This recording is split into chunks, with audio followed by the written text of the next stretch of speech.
Hey leader, and welcome to episode number 318 of the L3 Leadership Podcast, where we are obsessed with helping you grow to your maximum potential and to maximize the impact of your leadership. My name is Doug Smith, and I am your host, and today's episode is brought to you by my friends at Tongue Advisors. If you're new to the podcast, welcome. I'm so glad that you're here, and I hope that you'll enjoy our content and become a subscriber. Know that you can also watch all of our episodes on our YouTube channel, so make sure you're subscribed there as well. And if you've been listening to the podcast for a while, thank you so much. And if it's made an impact on your life and leadership journey, it would mean the world to me if you would leave us a rating and review on Apple Podcasts or Spotify or whatever app you listen to podcasts through. That really does help us to grow our audience and reach more leaders. So thank you in advance for that. In fact, every week I want to highlight one of your reviews, and this week I'll highlight Will Host's review. Will said this. He said, "Every episode is packed full of great content that I can practically apply to my leadership. Doug is the best interviewer, and his questions draw out incredible answers from the nation's top leaders. I truly love this podcast." Well, thank you so much, Will. I love and appreciate you too. Well, leader, in today's episode, you'll hear my conversation with Tricia Sciortino. Tricia is the CEO and a board member of Belay, which is one of the nation's leading virtual assistant companies, where she is privileged to help thousands of business leaders achieve new levels of success by leveraging the support of an assistant. Under her leadership, Belay has landed on the Inc. 5000 list of fastest growing companies and best places to work list multiple times. She joined Belay as its first employee and thrives on process creation, productivity, and developing a growing team to live it out. She's also co-host of the One Next Step podcast and authored the book Rise Up and Lead Well, How Leveraging an Assistant Will Change Your Life and Maximize Your Time, in which she seeks to help leaders work more effectively with their assistants through 12 key principles. And in our conversation, you'll hear Tricia cover a lot of ground. We talk about why every leader needs an assistant and some of the ways that an assistant can help make a leader more productive. We also talk about ways to maximize the leader-assistant relationship and how that can be as effective as possible as well. And we also talk through Tricia's leadership journey.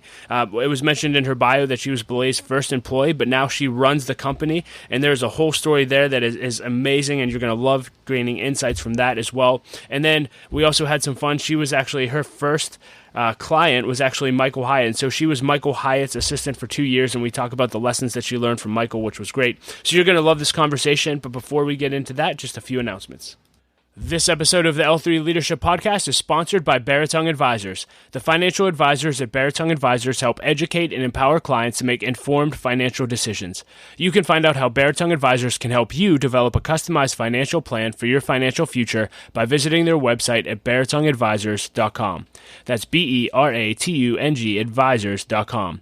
Securities and investment products and services offered through LPL Financial, member FINRA and SIPC. Tongue Advisors, LPL Financial, and L3 Leadership are separate entities. I also want to thank our sponsor, Henny Jewelers. They're a jeweler owned by my friend and mentor, John Henny. And my wife, Laura, and I got our engagement and wedding rings through Henny Jewelers and had a wonderful experience. And not only do they have incredible jewelry, but they also love and invest in people. In fact, for every couple that comes in engaged to their store, they give them a book to help them prepare for their marriage. And we just love that. So if you're in need of a good jeweler, check out hennyjewelers.com. And with all that being said, let's dive right in. Here's my conversation with Tricia Sciortino.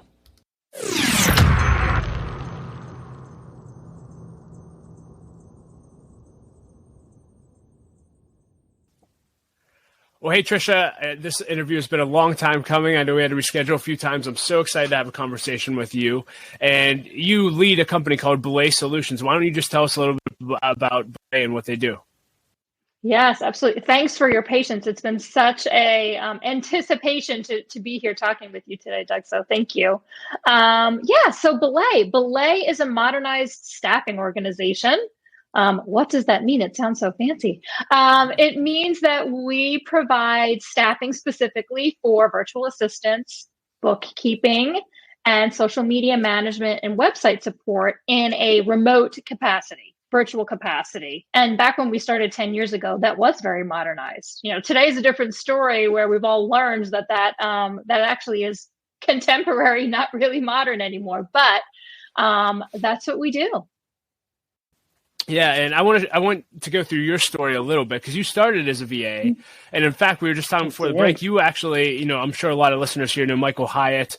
I'm holding my full focus planner right now, a big fan. You started off as Michael Hyatt's EA, correct? Can you walk us through your journey, and then you came on staff at Belay, and now you're running the company? It sounds like there's a pretty story there.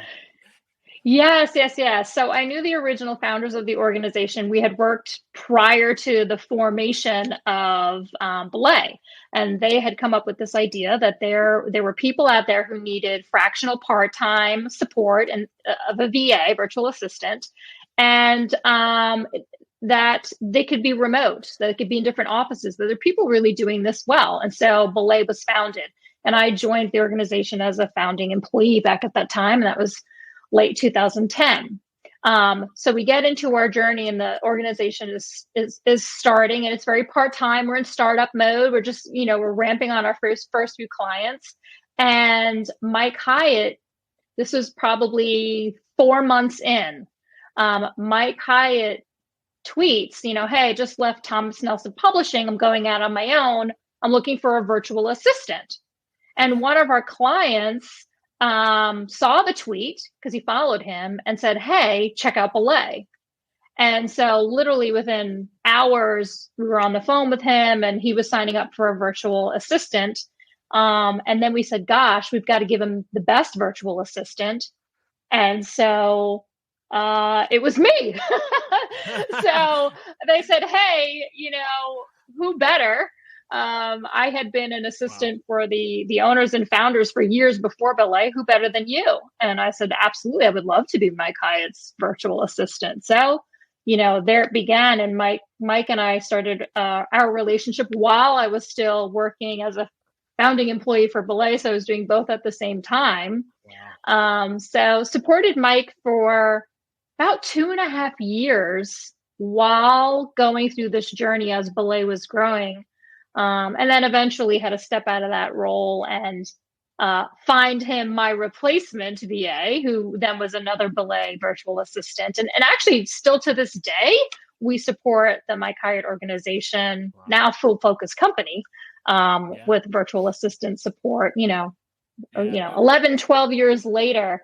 But I've learned a lot. It's been a great experience to actually sit on both sides of the table, to be a VA, and now 12 years later, be the CEO of an organization that provides VAs, and I also have one. So it's come full circle. So that seems like, I guess from the outside, that seems like a pretty big jump from VA to CEO. I think if you looked at most organizations and you looked at a lot of VAs, you would say, hey, they're probably not going to be the next CEO. What was that journey like for you as a leader? Is that something that naturally progressed because you just kept taking on more and more leadership? I'm just curious, how did you become the obvious choice for that? Yeah, I don't know if it was the obvious choice, but thank you. My plan was to make it obvious. Yes. Yeah. No, I had a leadership career prior to that time. So when I was in my late 20s up to my early 30s, I was in retail management. And so I had led a team of over 150 people prior to joining Belay. I had taken a step back. I had my first daughter. And when I had her, I realized that I was burning and churning and losing too much time. So I stepped away from my career to be a mom, but I wanted to do something because work to me is very fulfilling. I wanted to do something I really enjoyed and loved and do it in a part-time basis. And I wanted to be home and have that flexibility. And so that's when I became a virtual assistant to the former founder pre-Belay.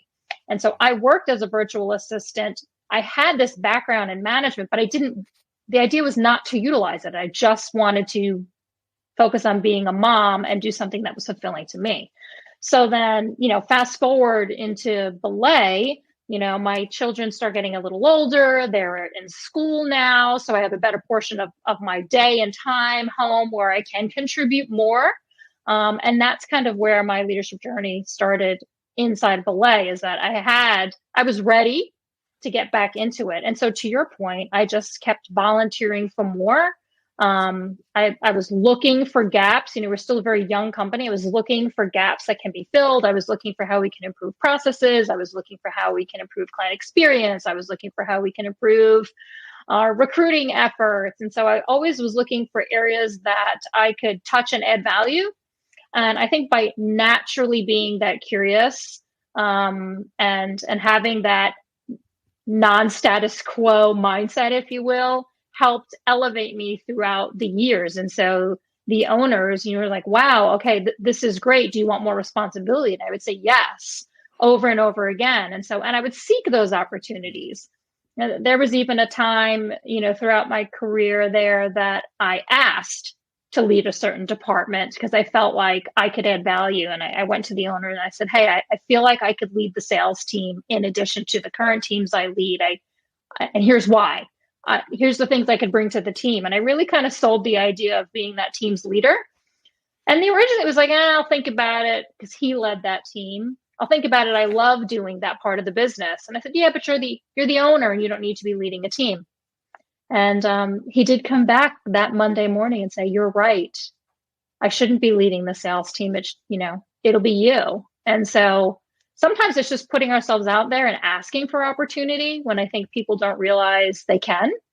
And then it puts a bug or a plant inside your bosses or owners' minds that, oh, this person is really driven to do more. Let's see where things pop up that we can leverage that. And that's kind of what my journey looked like. Yeah, that's such good advice. And, you know, we have a lot of people listening to this. They aspire to leadership. I'm sure a lot of them aspire to be the CEO. You got that title. And I'm just curious, you know, is that something you asked for or something that was offered to you? But, you know, once you sat in that seat, what has it been like? How long have you been in the role? And what have you learned about leadership that you didn't know prior to being in that role? Yeah, all good questions. I did want to be CEO. My goal was always to be the next thing. So when I was a manager, I wanted to be a director. When I was a director, I wanted to be a VP. When I was a VP, I wanted to be an officer. When I was an officer, I wanted to be CEO.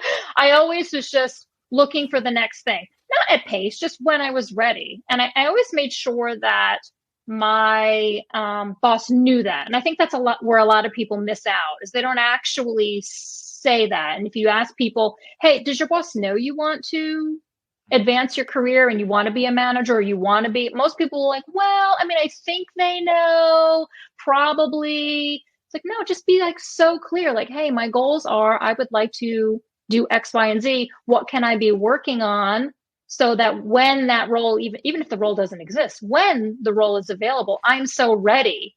It's not even a decision for you. What are the things I can prepare myself to do? And then really take that professional development into your own hands. The same happened for being a CEO. When I was COO for years, and they were the owner and the CEO. And so he would ask me every year, you know, hey, what are your goals? And I said, well, my number one goal is to be the best COO I can be. However, of course, I would love to one day be the CEO. And his response at that time was, well, I'm the CEO and the owner and the founder, and I'm always going to be the CEO. So you might have to let that dream go.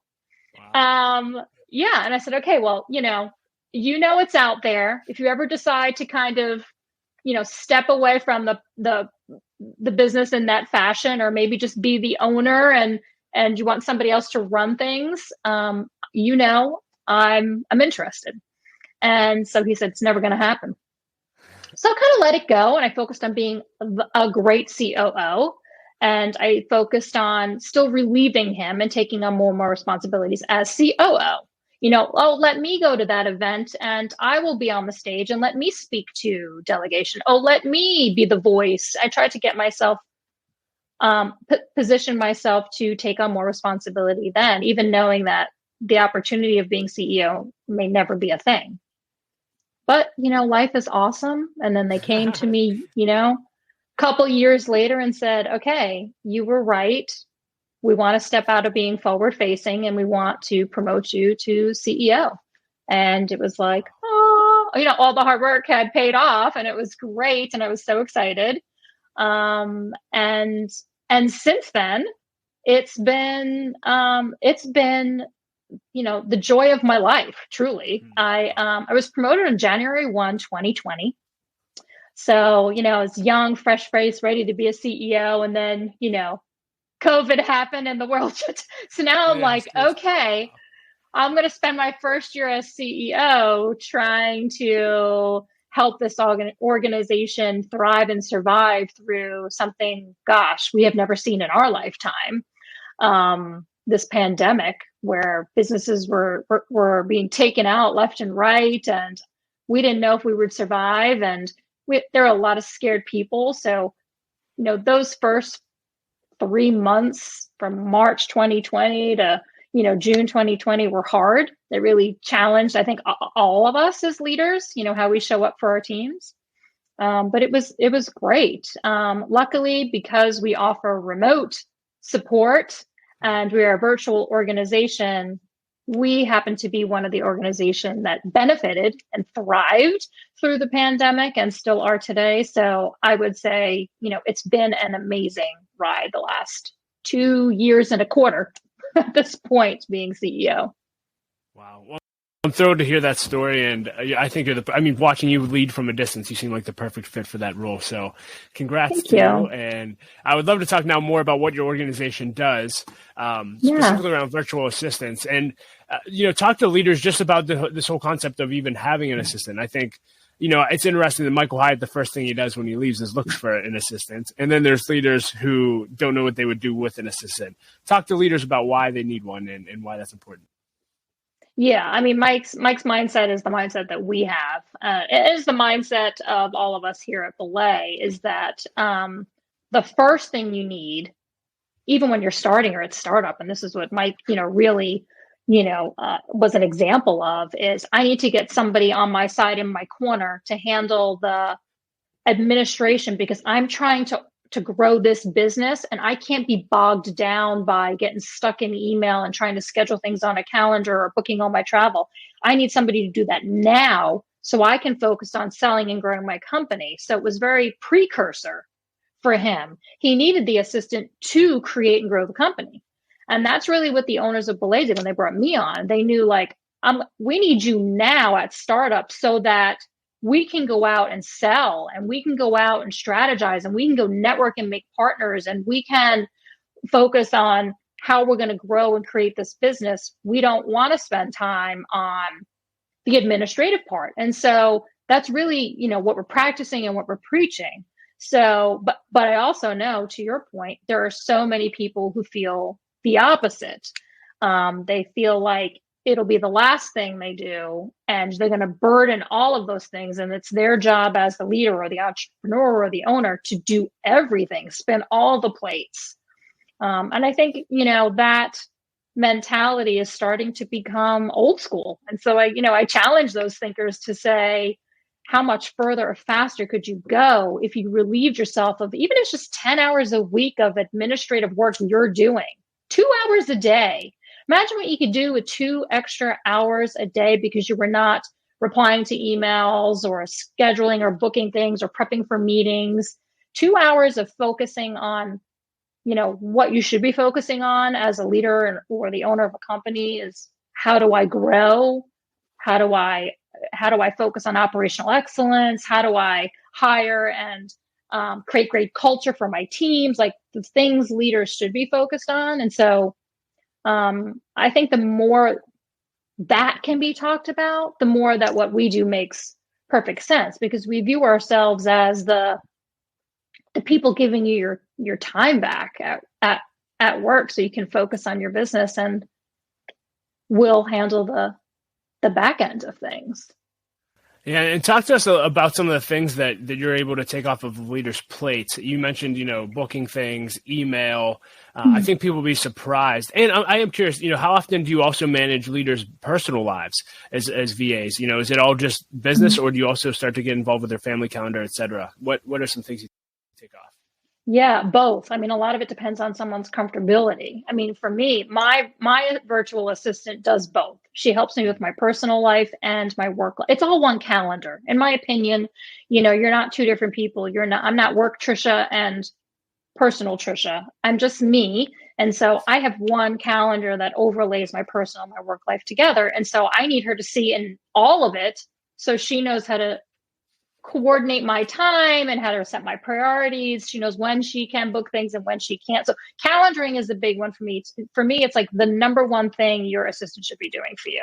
All the communicating and the meeting planning and the invitations and the Zoom links and all the things that go into meeting planning off the plate. Email, of course, like we mentioned, is a huge one. It's the hardest one to get right, because there's so many variations of how you can share inboxes. But to me, it's also a huge one to let go of. It was actually the first thing Mike Hyatt delegated to me when he brought me on as his VA. He said, okay, the first thing I want you to do is take this inbox. And Mike is getting, thousands of emails a day. He's like, I want to handle 5% of the email, and I want you to handle 95% of the email. That was the goal. And so we worked towards that end by using a lot of templating that he created here. He spent a lot of time preparing me by saying, here's 30 email templates. And if you follow Mike, he has them now on blogs and different things. Here's a bunch of email templates you have access to, so you can reply on my behalf because you know exactly what I would say, because I don't want you to keep asking me, what should I say? What should I say? And so the prep was huge. So email, definitely. Travel and meeting prep, also huge. Meeting prep can be a lot of things. It can just be the creation of an agenda, or soliciting agenda items from a team, or it could be creating of a PowerPoint because you need a presentation for the meeting, or there's a whole bunch of things that can go into meeting prep. If you're a leader, you're in meetings. If you're not, please tell me how you're doing that, right? So meeting prep is a lot of time. And also I have my assistant on a lot of my key meetings with me, because she's taking note-taking, action items, and then follow-up of all those action items. I found the busier I get, the follow-up part of things becomes hard. You lose track of a lot of actionable things we said we were going to do. So I use my assistant to be like my living task list action item coordinator. So she's tracking those things down on my behalf, and say, hey, in last week's meeting, Miss, VP of HR, we said we were going to XYZ. Can you share an update? Like, she will help facilitate getting me updates on things, so she's facilitating communication on my behalf. So those are some great ones. Yeah. And then travel. And if someone's intrigued or interested, but they've never taken it because it seems like an overwhelming process, this is what I think is beautiful about Belay. Mm-hmm. How can people actually go about finding an EA? Do you post on Indeed? Do you use a service like Belay? Do you do virtual? Do you do in person? What would you recommend for finding a great VA? I think you all have a great process. Yeah, thank you. Well, if you're not going to use Belay for your VA, and if you decide to, check out our website. But otherwise, what I would say is the first place I would go to would be Indeed. Indeed is an awesome platform with great talent. We leverage it as Belay, and I've leveraged it personally. And then, you might be able to connect with some opportunities through your network, people who know people. I would, and this is just more personal preference, I would stay away from the referral of friends and neighbors. I mean, sometimes you find yourself in awkward positions where you just want to have a good, healthy divide between what is work and what is too close to home. Yeah. So those are great platforms that I would check out. From a Belay standpoint, to your point, if all of that seems very overwhelming, because if you're going to post on Indeed, you have to create a job description. There's a lot you need to there's a lot you need to do. They have to interview all these people. You got to sift through resumes. There's a lot to do if you're going to do it on your own. Part of what we do is we take that burden off of you, right? Like, you don't have to worry about a job description or multiple interviews or reference checking. We take care of all of that for you as an organization. So all you have to do is say, I need an EA and here's what I need help with. And we take care of the rest. It's beautiful. And then tell us some best practices. So once you get an EA, I mean, that seems overwhelming in of itself, unless you're Michael Hyatt and have 30 templates lined up to hand off. Yes. I'm guessing that's not the average leader. What are some best practices of onboarding and then actually working with your virtual assistant or assistant?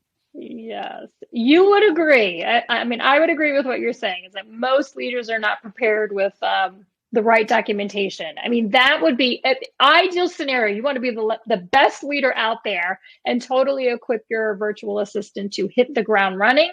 Then I would say, yes, be prepared with everything. I mean, Mike actually He's going to listen to this and love it. He sent me a document on my first day that was like 28 pages long. Everything Wow. I need, the manual, that is Mike, right? Everything Wow. I needed to know, templates, access and passwords to everything, all of his preferences. I mean, I had everything I needed to hit the ground running for him. So we were able to avoid a lot of speed bumps. Now, that is not normally the case. Most leaders don't have time to think about what they're going to put on 28 pages. But we will give that to you as you start with Belay. We will give you a templated training plan to help you get started, and your virtual assistant can help you kind of document your preferences, document your travel information so that you can start creating that living document that you can take with you anywhere. But truly, once you get started, the keys are in the beginning, just like any new employee, which I think most people don't realize this, you just have to invest the time. There's onboarding and training time involved. It's not plug and play. If you were going to hire, a brand new IT administrator or whatever, you would have to train them and onboard them into how they're going to do their job. And the same is true for your virtual assistant. You need to train them on you need to train them on systems they're going to need. You have to train them on your preferences. And so that investment of time up front is crucial for the long-term success of the relationship. So, and the quicker you'll feel the reward. So I think, you invest in the beginning, the first 30 days, and you invest in teaching your virtual assistant how you like things, to be honest, what your preferences are. I'm a morning person. I'm a night person. A quick response is important. Details are important. When I delegate something, here's how I want it, when I want it. All of those things transparently being put out there in the beginning are the best things you can give your virtual assistant to meet your expectations. They can't meet expectations they don't know exist. And so be clear on what it is you hope to get out of the relationship and how you would like them to work and operate for you in the beginning. And then correct those things all along the way with a constant open feedback loop, just like you would with any employee. And I think you're set to have a great relationship. And then once you've onboarded, I'm curious, what have you found to be the best cadence? Is that a daily check-in? Is it once a week? I know you said you bring your VA or your assistant into meetings with you. How do you stay on track in the midst of such a crazy schedule? Yeah, so we do a weekly one-on-one every Monday morning on Zoom. So one of the things I also believe in is being on camera. It matters. I mean, body language, face to face, eyeball to eyeball, they're creating connection. I think that's important. I think most people crave it, especially when you're working from home or working remote. You want to kind of feel like you're seeing and being with other people. So I recommend a weekly one-on-one with your assistant. My preference is to do it first at the top of the week. So my assistant, Monday morning, she's the first meeting I have. Most people think that's crazy. Like, shouldn't you be meeting with your CFO first thing Monday morning, or what that looks like? Nope. It helps us both prep for the entire week. So my assistant will come with all the things for the week that she needs to have a great, successful week. What are my priorities? What do we need done? Where are things sitting? And then throughout the rest of the week, we don't meet, but we communicate daily. So we use Slack to communicate, but whatever works for you, whether it's texting, instant message. But we are a bunch of slackers over here. And so we're constantly slacking, she's updating me on things, that's just my personal preference, is I like to be updated when things are done. So she'll be like, hey, that thing you delegated, done. Thumbs up. Hey, this will be done Friday. Awesome. Like, being in the know. And that would be coaching I would give a virtual assistant, if there's an assistant listening, is, let your leader know. Progress reports are important for people to feel like there's movement, because it's hard when you work virtual, you can't see movement. So you have to communicate movement and progress. So weekly one-on-ones, Slack all the times in between. And if there's weird things that come up, we just jump on a phone call, but it's not very frequent because those weekly one-on-ones, we cover all the bases. And they're only 30 minutes. It doesn't have to be long. Yeah. And I want to start to transition into the lightning round, but anything else that you would tell leaders when it comes to having a VA, connecting with Belay? What else should leaders know? Yeah, I would say a lot of it has to do with trust and letting go. And so I say, if you're going to step into the arena and decide you're going to delegate and work with somebody like a virtual assistant, that give them the keys, let them be the gatekeeper, but they have to have the keys to the gates. So give them the keys, give them trust, and empower them on your behalf. And I think most people will rise up to meet that for you. We think we've done this really well for 10 years. And so we have so many little tips and tricks up our sleeve. If you want to peek at any other delegation resources, you can check out our website, belaysolutions.com. If you go to our resources page, we have a lot of resources on delegating, how to use a VA, things you could delegate to a VA, so on and so forth. But yeah. All right, we'll include links to all of that on the show notes. So thank you so much for that. This isn't a lightning round question, but I am curious, just because I'm a Mike Hyatt fan, in the 2 years that you worked with him and that you've continued to, what are one or two life lessons or business lessons that you learned from him that have made a significant impact on your life and leadership? Yeah. The biggest thing I would say about Mike, and I say this to people often, is he is literally exactly what you think. He is as gracious and smart and generous and empathetic. He is all the things he appears to be, for real. So it was an honor to truly work for him. He taught me a lot. One thing I would say about him that I loved was he would say that he learned this from one of his daughters. Sometimes we can take ourselves very seriously and we stress ourselves out with what we're doing. And then he would say to me, Tricia, I just am constantly reminded that we are not running an emergency room. People aren't dying. And so we need to use that as a filter for how important or urgent we think things are, when truly they're actually not. Like, there are no lives on the line with what we're doing here. So it's okay. It's okay. And we can calm down. That was one story. And then another story was he was launching his platform book when I was his assistant when that book came out. And he was going on this 100 interview tour. He was going to do 100 interviews, news, press, whatever. And I was coordinating 100 interviews. I was his virtual assistant. That was a lot of calendaring. And I messed one up. And it was like the wrong time zone, and he missed the interview. And I was mortified. I felt horrible. And I said, I feel so bad, I'll reschedule. And he says, hey, we're all human. We all make mistakes. 1 out of 100 is a 99. That's an A+ in my book. You're fine. And so, like, grace, right? Yeah. Absolute grace, knowing that nobody intends to miss the mark. And just a lot of grace. And so that's what he taught me. That's what I keep with me. Be gracious. Thank you for the story. So now we will dive into the lightning round. Just a bunch of fun questions I always ask in every interview. The first one is, what's the best advice you've ever received and who gave it to you?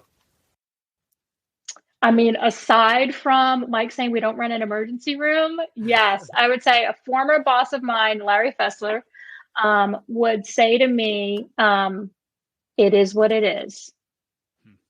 It is what it is. Okay. So, like, don't make a mountain out of a molehill. Don't make it more than it is. Some things you can't change. Things are what they are. If you could put a quote on a billboard for everyone to read, what would it say? If I could put a quote on a billboard, I would say, yes, you can. Best purchase you've made in the last year for $100 or less? Oh, $100 or less. So not my AirPods. I think they're $149. 75% of the answers to that question have been AirPods, even though they're AirPods. I don't know. $100 less. We'll take it. Yeah. Okay. Oh, this. trackpad. Mac trackpad. Mac trackpad. Love my trackpad. That's Okay. under $100 trackpad. Awesome. What are one or two books that have made a significant impact on your life, either recently or all time? Okay. Dare. It's a women's version of daring to take the leap into leadership. So I would say Dare. It's just reaffirmed me as a woman in leadership that I can do hard things. And then I would say, oh my gosh, I have so many books up here. One of the ones that's sticking out to me right now is Leadership on the Line. Was a great book also. But all the Simon Sinek books, Start with Why, and those are like typical. Yeah. So good. You talked about being a woman in leadership. This isn't a lightning round question, but I guess quick advice for women in leadership or aspiring to leadership. I think it's interesting. You always went for the position. I'm not sure. Sometimes women may not feel comfortable doing that because they don't think they have what it takes, but of course they do. What advice would you give them? Yeah, I think that's exactly it, is that most women think they don't have what it takes and they can't hang in the room, and that it can be intimidating. And I think when I was young and in leadership, I was 25 and a leader, I was the only female in the room, and it was very intimidating. But my advice is that we have everything.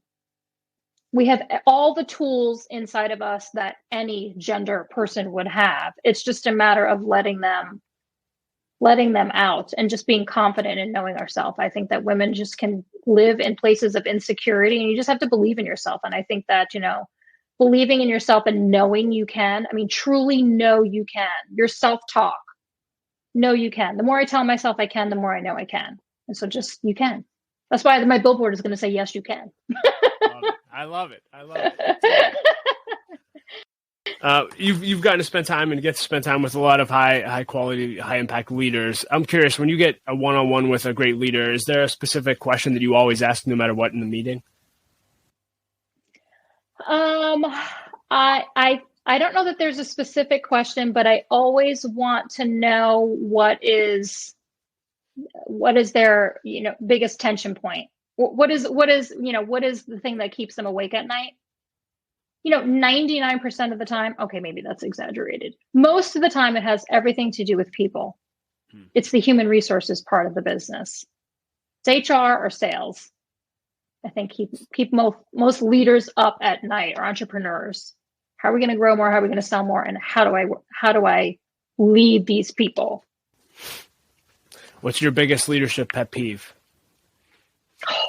Lateness, being late. Really? Wow. Late. Yes, I'm an on-time girl. We actually have a guiding principle at Belay that says we start on time. I love it. And the team has some stories about me. There's been a couple people that have been like 2 minutes late and they get shamed. But yeah, I believe, time's important, so be on time. What's something you've done in your life, maybe crossed an item off your bucket list, that you think everyone should experience before they die? Oh gosh, that's a good one. Take an awesome vacation with your children alone. Like you and your child, like just you. Just you. Me and my daughter. Just the two of us. I love that. Is there anything left on your bucket list? I'm sure there's a lot, but is there one? I have a lot left on my bucket list. Yeah, my bucket list is all, I know, it's all travel stuff. I just want to see so many things I haven't seen. And so I just want to see the world, I want to go to the French Polynesian. Okay. I want to go to Bora Bora Tahiti. I just want to see that beautiful place. I want to go there. And I also have some places I want to, visit in Europe. I'm Italian. I've never been to Italy, and I want to go. So my bucket list is all places I want to go. Not that I used to have skydiving on my bucket list, but now I have a fear of heights, so we've removed that. Can't do it. So when did you discover you had a fear of heights? Yeah. I know, probably when I turned 40. All of a sudden I woke up one day when I was 40 and I was like, you know what? It's scary to be this high up. I don't like it. That's hilarious. I don't know. Yeah, it's just like my mortality hit me at that point in time, and now I can't. Now I don't have no desire to jump out of an airplane. If you could go back and have coffee with yourself at any age, what age would that be, and what would you tell that version of Tricia that would make a significant impact if you would have listened? Oh gosh, I would go back to my. There's a couple ones. Okay, I'd go back to like my 25-year-old self and tell me to stop being a me monster. Wow. Say more about that. A mean monster. A me monster. Yeah. I mean, in my younger 20s, like my frame of reference and everything was like what was good for me, what I wanted. I was so internally focused. I think it's a lot of young people, right? And I have teenagers now, so I get this, but like, very focused on me, never really paid too much attention to like people around me. I learned that as I matured, that it's not all about you, and so that's what I would tell myself. This is not all about you. It is, look around you. That's what I would tell my 25-year-old self. When you first said it, I thought you said mean, MEAN monster, and I was like, wow, were you like this terrible mean person? Anyway. Well, I used to be a meaner leader when I was younger. I think that that's part of a lesson too, is as I matured in my leadership, I've learned that you can have success and drive results and hold people accountable without being so abrasive. You don't have to be abrasive to do all those things. You can actually be extremely kind and fun and funny, and also hold people accountable and get great results. You don't have to be a tyrant. You don't have to be slamming your fist on the table, you don't need power to have influence. And I think when we're young, we think we need power is influence, but it's not. Influence is separate from power. So good. As we close, anything else you want to leave leaders with today? First of all, thank you for having me. This has been super fun. It's been a joy. Yeah, I love what you are doing. I would say leaders, don't go it alone. Whether it's you have a coach, you have mentors, you have an assistant, whatever that looks like for you, is that a support system around you is the quickest way to success. Well, Tricia, thank you for the conversation. Thank you for all the leaders your company helps on a daily basis. You're helping change the world one leader at a time, and hopefully we'll get to do this again sometime. Thanks, Doug. I would love to. Awesome. Well, hey, leader, thank you so much for listening to my conversation with Tricia. I hope that you enjoyed it as much as I did. You can find ways to connect with her and links to everything that we discussed in the show notes at l3leadership.org/318. And leader, as always, I want to challenge you that if you want to 10x your growth this year, then you need to either launch or join an L3 Leadership Mastermind Group. Mastermind groups have been the greatest source of growth in my life over the last 7 years. And if you're unfamiliar with what they are, they're just simply groups of 6 to 12 leaders that meet together on a consistent basis for at least 1 year in order to help each other grow, go after their goals together, hold each other accountable, and to do life together. So if you're interested in learning more about masterminds, go to l3leadership.org/masterminds. And as always, I like to end every episode with a quote, and I'll quote Bob Goff today. Bob said this. He said, "Figure out what you'd give your life for, and then you'll know what to give your time to." So good. Well, leader, I say it all the time, but Laura and I love you. We believe in you. Keep going. Don't quit. The world desperately needs your leadership. We'll talk to you next episode.